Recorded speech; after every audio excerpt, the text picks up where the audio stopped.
السلام علیکم ورحمۃ اللہ وبرکاتہ۔ الحمد للہ وحدہ والصلاة والسلام علی من لا نبی بعدہ۔ ایک بھائی نے سوال بھیجا تھا کہ علاج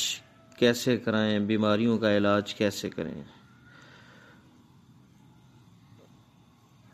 ابو دردہ رضی اللہ تعالی عنہ روایت کرتے ہیں اللہ کے نبی صلی اللہ علیہ وسلم سے ایک حدیث میں کہ اللہ کے نبی صلی اللہ علیہ وسلم نے فرمایا ان اللہ انزل الداء والدواء،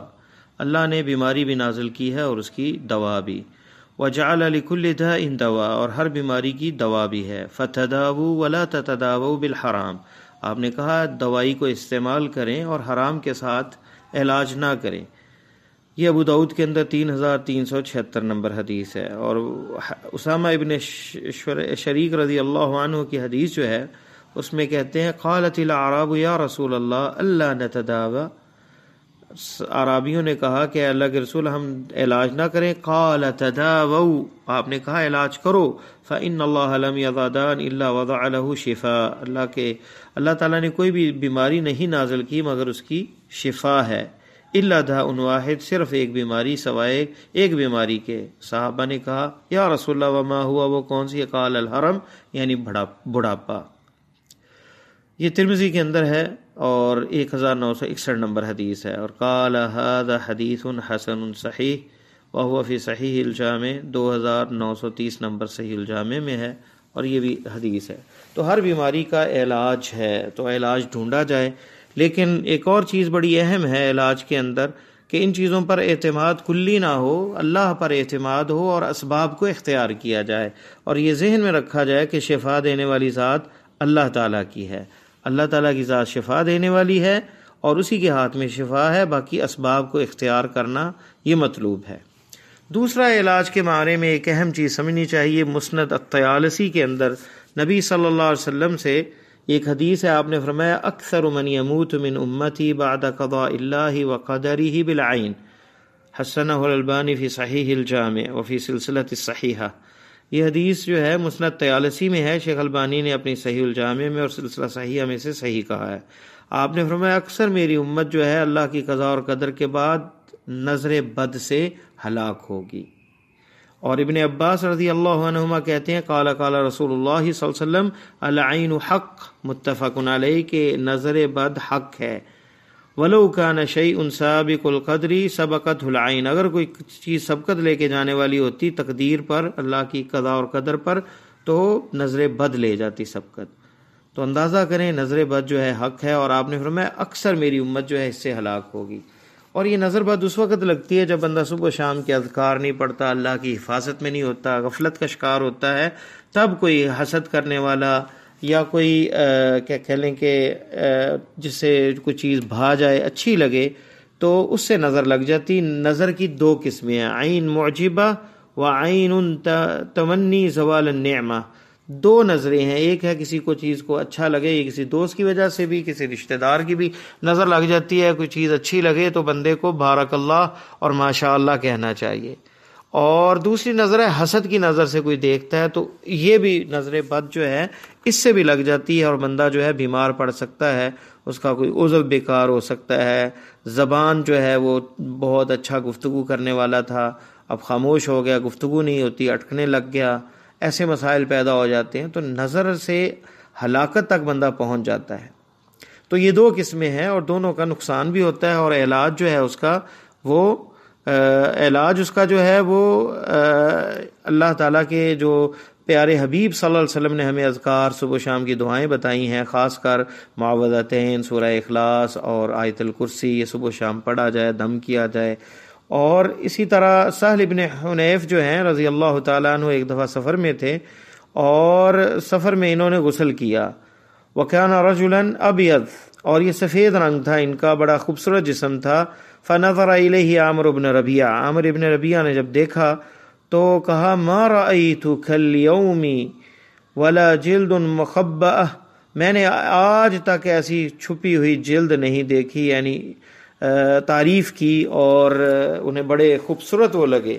تو سہل رضی اللہ تعالیٰ عنہ فوراً انہیں بخار تیز چڑھ گیا، آپ صلی اللہ علیہ وسلم کو بتایا گیا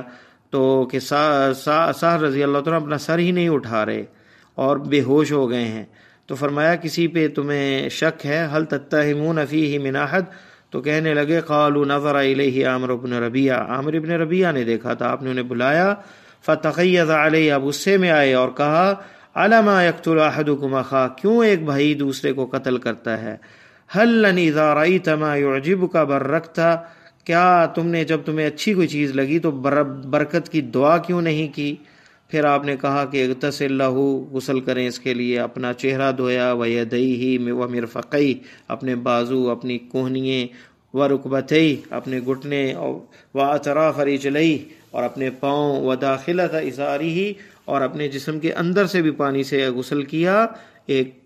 برتن میں، ایک ٹب میں، پھر وہ پانی جو ہے ان کے سر پر اور پیچھے کمر سے، علی رأسہ وظہرہ من خلفہ، یہ ڈھیلا گیا، ففعل به ذلك فراہ سہل مع الناس لیس به باس، تو سہل رضی اللہ تعالیٰ عنہ ہوش میں بھی آ گئے اور ان کی وہ بیماری اور وہ مصیبت اور دور ہو گئی۔ یہ رواہ احمد فی مسندہ والحاکم فی المستدرک، یہ مسند احمد میں بھی ہے اور امام حاکم نے اپنی مستدرک میں روایت کیا۔ اس میں بھی علاج ہے کہ اگر شک ہو کسی بندے پہ تو اسے جو ہے غسل کا کہا جائے گا، وضو کا کہا جائے گا، اور اس کے پانی سے غسل کیا جائے گا۔ اور اگر بندے کو پتہ نہ ہو کس کی نظر لگی ہے تو پھر مختلف تجربہ کرنے والوں نے مختلف تجارب کیے ہیں۔ بعض کہتے ہیں کہ فجر کے بعد بندہ 1 گھنٹہ سورہ معوذتین اور سورہ اخلاص پڑھے، اور اسی طرح جو ہے عصر کی نماز کے بعد بھی 3 دن تک جو ہے 1 گھنٹہ جو ہے وہ ان صورتوں کا جو ہے وہ اپنے آپ کو دم کرے، خود علاج کرے، اور پانی پہ دم کر کے وہ پیا بھی جائے اور اس سے غسل بھی کیا جائے،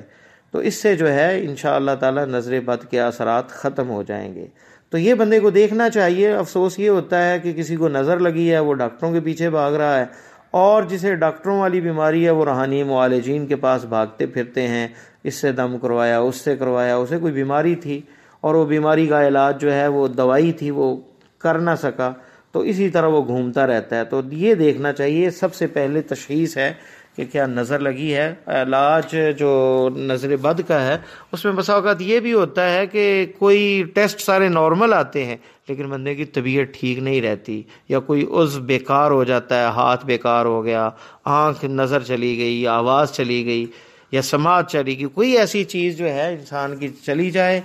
اور بغیر کسی اثرات کے، بغیر اس کے ٹیسٹ جو ہے وہ کلیئر آئیں، بغیر سبب کے، تو اسے فکر کرنی چاہیے کہ کہیں اسے نظر تو نہیں لگی، اور کسی شرعی معالج جو قرآن و سنت کے مطابق کرتا ہو، تعویذ وغیرہ لٹکانے کے لیے نہ دے، اس سے جو ہے علاج کروانا چاہیے۔ تو علاج جو ہے جائز ہے۔ تیسری چیز ایک اہم جو علاج کے اندر ہے، نبی علیہ السلام نے فرمایا داؤ مرضاکم بالصدقہ، اپنے بیماروں کا علاج صدقے سے کیا کرو۔ تو اللہ کی راہ میں صدقہ کرنے سے بھی بڑی بڑی بیماریاں جس سے بندے کو شفا نہیں ملتی، اللہ تعالیٰ اسے شفا دے دیتے ہیں۔ تو یہ صحیح جامع صغیر کے اندر روایت ہے حسن درجے کی، بیماریوں کا علاج صدقات سے بھی ہے، اللہ کی راہ میں خرچ کرنے سے، کسی کی مصیبت ٹالنے سے، کسی کی تنگ دستی دور کرنے سے بھی اللہ تعالیٰ بیماریوں سے شفا دیتے ہیں۔ اور یہ ذہن میں رکھنا چاہیے کہ شفا اللہ کے ہاتھ میں ہے، باقی اسباب جو ہیں انہیں اختیار کیے جائیں، اور یہ ہماری آزمائش کے لیے آتے ہیں جس میں گناہ بھی اللہ تعالیٰ معاف کرتے ہیں اور اللہ تعالیٰ اس کے بدلے میں جنت بھی دے دیتے ہیں، جیسا کہ نابینا کو فرمایا کہ اگر تو صبر کرے تو تمہارے لیے جنت ہے، اور ایک حدیث میں آتا ہے کہ جو بندے کی آنکھیں چلے جائیں اور اس پہ وہ صابر رہے تو اللہ اس کے لیے اس کے بدلے میں اسے جنت دیتے ہیں۔ اور وہ صحیح بخاری میں وہ عورت جسے دورہ پڑتا تھا اور مرگی کا دورہ تھا، جس سے اس کے کپڑے بھی الٹ جاتے تھے، سیاہ عورت جو ہے، اسے بھی آپ صلی اللہ علیہ وسلم نے جب کہا اگر تو صبر کرے تو تمہارے لیے جنت ہے، اس نے کہا کہ میں صبر کروں گی لیکن میرے لیے دعا یہ کر دیں کہ اللہ اتکشف، کہ میرے کپڑے نہ اترے مجھے جب دورہ پڑے۔ تو صبر کرنے سے بھی اللہ تعالیٰ جنت دیتے ہیں۔ بندے کو صابر بھی رہنا چاہیے اور علاج بھی کرنا چاہیے۔ اللہ سے دعا ہے کہ اللہ ہمارا خاتمہ ایمان پہ فرمائے۔ سبحانک اللہم و بحمدک، اشہد ان لا الہ الا انت، استغفرک و اتوب الیک۔